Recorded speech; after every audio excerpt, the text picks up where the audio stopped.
کہ ہر مسئلے کے اندر مثبت امکانات موجود ہوتے ہیں، یعنی کوئی بھی مسئلہ جو ہماری زندگی کے اندر آتا ہے اس کے اندر جہاں کوئی نیگیٹو پہلو ہوتا ہے وہاں ساتھ ساتھ کچھ پازیٹیو پہلو بھی موجود ہوتے ہیں۔ جہاں کوئی مسئلہ ہوتا ہے وہاں مسئلے کے ساتھ ساتھ کوئی نہ کوئی موقع بھی موجود ہوتا ہے۔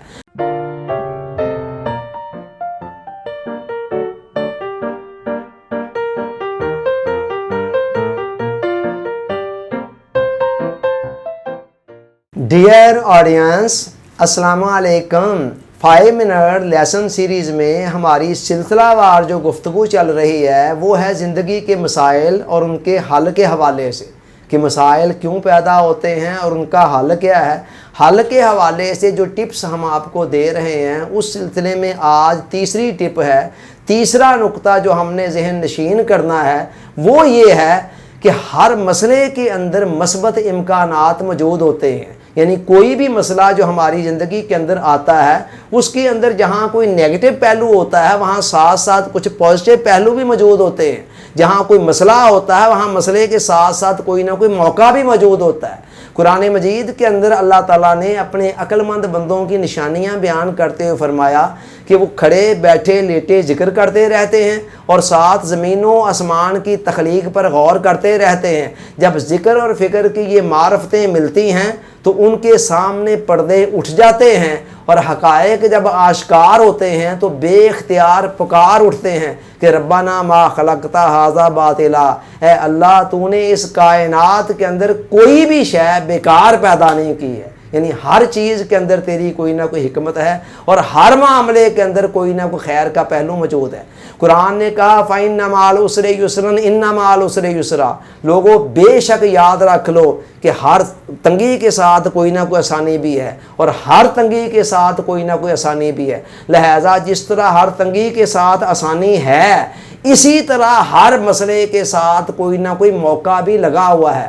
اب بصیرت اور بصارت میں فرق ہے۔ بصارت ان ظاہری آنکھوں کو کہتے ہیں اور بصیرت دل کی آنکھوں کو کہتے ہیں، جن کے متعلق علامہ نے کہا تھا کہ دل بینا بھی کر خدا سے طلب، کہ آنکھ کا نور دل کا نور نہیں ہے۔ بصارت صرف مسئلے کو دیکھ کر سر پکڑ کر بیٹھ جاتی ہے۔ جن کے پاس خالی بصارت ہوتی ہے نا، یہ سر والی آنکھیں ہوتی ہیں، وہ مسئلے کو دیکھ کر سر پکڑ کر بیٹھ جاتے ہیں کہ اب کیا بنے گا، لیکن بصیرت اس مسئلے سے آگے گزر کر اس کے اندر چھپے ہوئے موقع کو دیکھ لیتی ہے اور مطمئن ہو جاتی ہے۔ اور یاد رکھیں کوئی بھی مسئلہ آپ کی زندگی کے اندر جو آ رہا ہے، وہ مسئلہ جو آ رہا ہے نا، وہ اپنے ساتھ کوئی نہ کوئی کم از کم ایک یا ایک سے زیادہ مواقع لے کر آ رہا ہے۔ آپ کے لیے چاہیے کہ آپ ان مواقع کو پہچانیں اور ان مسئلوں میں سے مواقع نکال لیں اور مواقع نکال کر ان کو استعمال کر کے آگے بڑھ جائیں۔ قرآن نے کہا آسان تکرہوا شیئا وَيَجْعَلَ اللَّهُ فِيهِ خَيْرًا كَثِيرًا، عین ممکن ہے کہ تم ایک سچویشن کو ناپسند کر رہے ہو اور اسی سچویشن کے اندر اللہ تعالیٰ نے تمہارے لیے بہت ساری خیر رکھ دی ہو۔ مطلب کہ تم ایک چیز کو مسئلے کے روپ میں دیکھ رہے ہو اور اس مسئلے کے اندر تمہارے لیے بہت سارے مواقع اللہ نے رکھ دی ہو۔ دوسری جگہ فرمایا عَسَىٰ أَن تَكْرَهُوا شَيْئًا وَهُوَ خَيْرٌ لَكُمْ، عین ممکن ہے کہ تم ایک چیز کو ناپسند کرو اور وہی چیز تمہارے لیے خیر ہو، بہتر ہو۔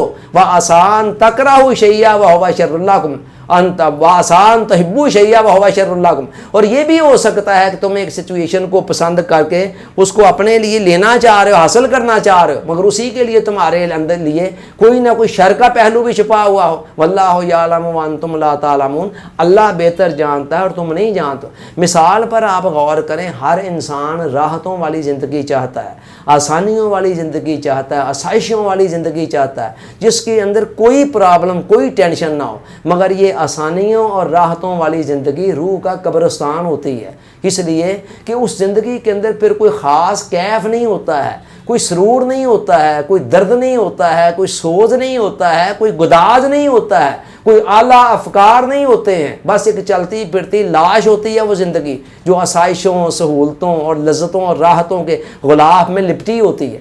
اسی طرح آپ دیکھیں اللہ تعالیٰ نے ہر انسان کے اندر بے شمار صلاحیتیں رکھی ہوئی ہیں، بڑی بڑی اعلیٰ درجے کی صلاحیتیں۔ عام حالات میں یہ صلاحیتیں سوئی رہتی ہیں، جب کوئی مسئلہ سامنے آتا ہے، کوئی چیلنج آتا ہے ہمارے سامنے، تو پھر ہم اپنی خفیہ صلاحیتوں کو آواز دیتے ہیں اور ہم خود بعض اوقات حیران رہ جاتے ہیں کہ ہمارے اندر ایسی ایسی صلاحیتیں بھی موجود تھیں، لیکن وہ کب ابھرتی ہیں؟ جب سامنے کوئی چیلنج آتا ہے، کوئی مسئلہ آتا ہے، کوئی مشکل آتی ہے، کوئی رکاوٹ آتی ہے۔ علامہ نے کہا تھا تندی باد مخالف سے نہ گھبرا اے عقاب، یہ تو چلتی ہے تجھے اونچا اڑانے کے لیے۔ تو بندہ تو چاہتا ہے کہ باد مخالف نہ ہو، لیکن باد مخالف ہی انسان کی صلاحیتوں کو مہمیز لگانے والی ہوتی ہے۔ یاد رکھیں، جو خدا ہماری ماؤں سے بھی بڑھ کر محبت کرنے والا ہے، اس کی رحمت سے یہ بات بعید ہے کہ وہ ہماری زندگی کے اندر بلا وجہ پرابلم، مسائل، مشکلات بھیج رہا ہو۔ ان مسائل مشکلات کے اندر ہی ہمارے لیے بے شمار رحمتیں چھپی ہوئی ہیں، ان کو پہچاننے کی کوشش کریں۔ اللہ تعالیٰ سوچنے، سمجھنے، یاد رکھنے، عمل کی توفیق عطا فرمائے، آمین۔ آپ کا بہت بہت شکریہ۔ السلام علیکم۔